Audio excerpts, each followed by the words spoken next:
Eu estou servindo hoje de joguete de casuística do Supremo Tribunal Federal. O Supremo Tribunal Federal precisava colocar um parlamentar nessa ação de trama de golpe, até que ele firmasse uma competência, e assim o fez. Boa tarde a todos e a todas. Eu entendo que a opção que o delegado Ramagem fez na sua defesa foi equivocada e complica um pouco ele mesmo. E eu vou me ater inicialmente aos argumentos apresentados pelo deputado Ramagem, depois entro mais especificamente na parte constitucional, num diálogo com o relator. O deputado Ramagem fez a seguinte pergunta: como eu poderia fazer parte de um núcleo central de uma trama golpista se eu estava em campanha eleitoral? Esse foi um argumento que ele voluntariamente decidiu utilizar hoje. Primeira observação é que em vários momentos da fala do delegado Ramagem, ele não me pareceu contestar que houve uma trama golpista. Esse é um ponto. Ele procurou se dissociar desta trama golpista. Vale esta observação. Mas o argumento que ele apresenta é extremamente frágil. Como eu teria participado se eu estava já em campanha eleitoral e Vossas Excelências sabem do esforço que é para se eleger?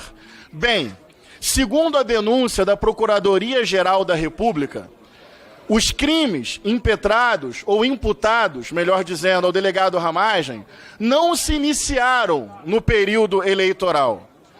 Veja, o ataque às urnas eletrônicas como forma de subverter a ordem democrática e o aparelhamento da ABIN para espionar de forma flagrantemente ilegal adversários políticos, isso remonta a 2021.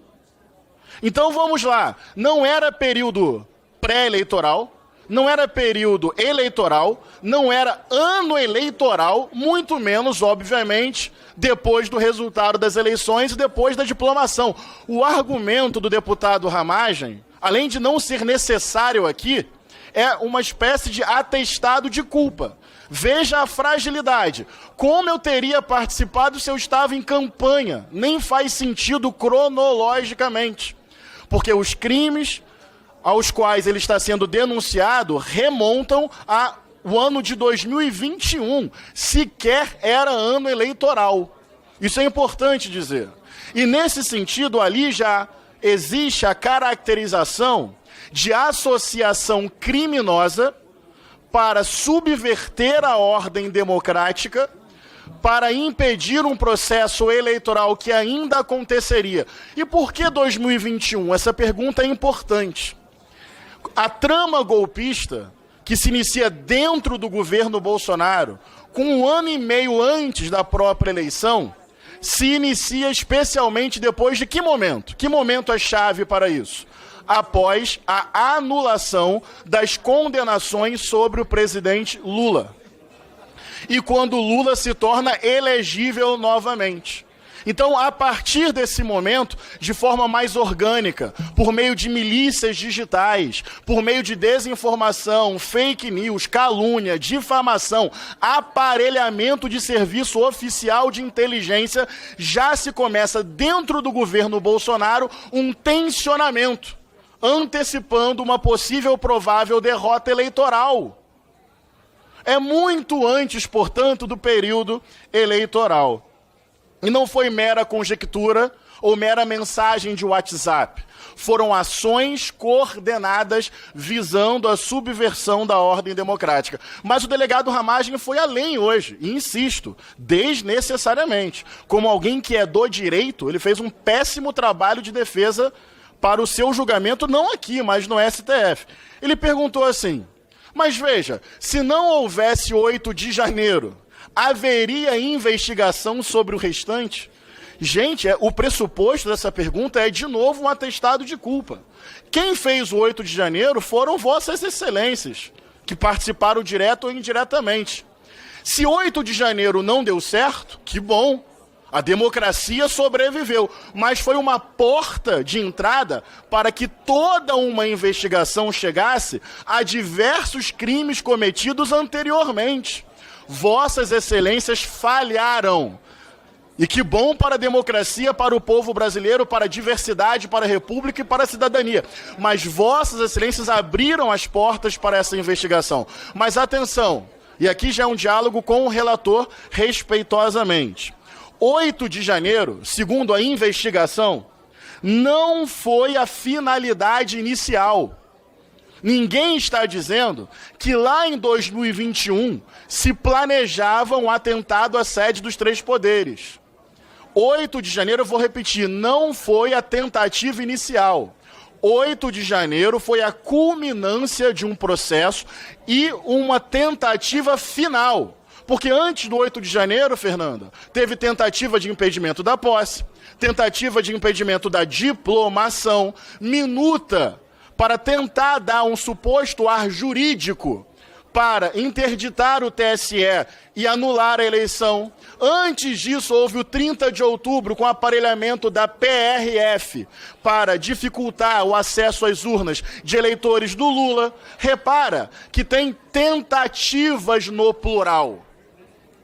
Seja de descredibilizar o processo eleitoral, dizendo que as urnas eletrônicas são fraudadas. Depois tentando diminuir a votação do Lula, especialmente na região Nordeste.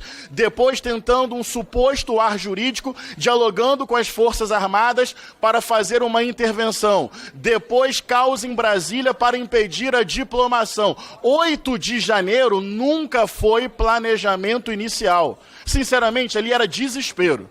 Já que tudo deu errado e a soberania popular está sendo respeitada, então uma tentativa final, na minha opinião, desesperada, de impedir a continuidade do governo eleito do presidente Lula. Então, 8 de janeiro abriu as portas para a investigação e a gente teve a chance de perceber as tentativas de golpe no plural e todo o tecido, desencadeamento dessa trama golpista. E, por fim, prerrogativa parlamentar. Óbvio que a imunidade é importante. A imunidade é importante para que um mandato parlamentar não seja coagido, inibido, interditado por uma maioria eventual. Ok, mas veja, vamos lá.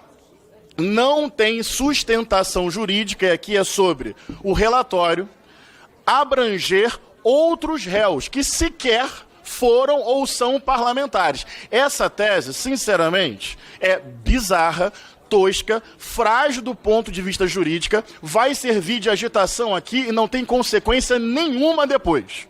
E não é interferência do STF, é leitura e interpretação básica da Constituição da República. E os crimes anteriores à diplomação, é óbvio que eles não podem ser suspensos. E fica óbvio que a trama golpista, com ações coordenadas, são anteriores à data da diplomação. E qual o paradoxo? Eu termino com isso. Deputada e companheira Fernanda, a imunidade parlamentar está garantida de forma muito objetiva na Constituição de 88. Constituição de 88, fruto de luta pelo processo de redemocratização, fim da ditadura militar. A ditadura militar é que cassou de forma arbitrária mandatos e dissolveu o Congresso com ato institucional. Ou seja, a imunidade parlamentar é uma garantia constitucional fruto da redemocratização que acabou com a ditadura. Olha o paradoxo. Os amantes, amigos, discípulos e filhotes da ditadura estão usando a prerrogativa da imunidade parlamentar para isentar alguém que tentou subverter a ordem democrática. Não faz o menor sentido. Quem usa de equipamento de inteligência para fazer espionagem ilegal de adversário político, autoridades jurídicas e jornalistas, usar tecnicismo jurídico para se defender numa imunidade, eu insisto, é um paradoxo. A imunidade é conquista da democracia. Democracia que deu fim à ditadura. Ditadura que vossas excelências pública e oficialmente defendem. É paradoxal, contraditório ou irônico. Então, na minha opinião, respeitosamente, o delegado Ramagem fez uma péssima defesa de si mesmo, que inclusive vai dificultá-lo como réu no STF. E do ponto de vista constitucional, se há possibilidade jurídica de sustar ação penal apenas dos 2 crimes posteriores à diplomação, porque 8 de janeiro nunca foi o objetivo inicial, foi culminância de uma série de tentativas frustradas, que não deram certo. Que bom para a democracia e para o povo brasileiro. Muito obrigado.